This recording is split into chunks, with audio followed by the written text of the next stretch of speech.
হ্যাঁ আচ্ছা মিডিয়াম পাকাটা কি ভালো লাগে কিনা লাগে না ভালো লাগবে। আচ্ছা, তাহলে দাও এই যে এটার নাম কি জানি কয় নাম আনারকলি। আনারকলি এই ট্যাং ট্যাং হ্যাঁ আনারকলি এটা এটা কি আমাদের দেশে হয়েছে না? জি আমাদের দেশে হয়েছে।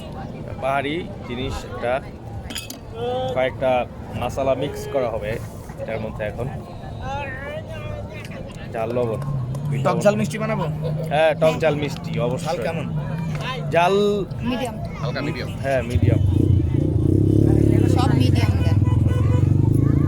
কতগুলা মশলা যায় এটার মধ্যে এই, ঠিক আছে সেই করে বানায় আমি জানি না তো, আপুর একটা ফোন দিব নাকি, কিন্তু রাত হয়ে গেছে না, সন্ধ্যা হয়ে গেছে না। ফোন দিয়ে জিজ্ঞেস করো কই আছে? কোথায় আছে একটু পরে। তাহলে আমরা তিনজন যা দেখা করে আসি। হ্যাঁ যাকু আছে। কোন আপু আয়াতরা আসছে তো, হ্যাঁ আয়াতের ফুপি আসছে না, ফুচি হ্যাঁ অস্ট্রেলিয়া থেকে। ওর কই আছে ফোন দাও আপুর দেখলাম এই যে সে- সেই আমরা সেই একটা ফ্রি টিপ সেই পেতে পারি। Bro No. সেই এই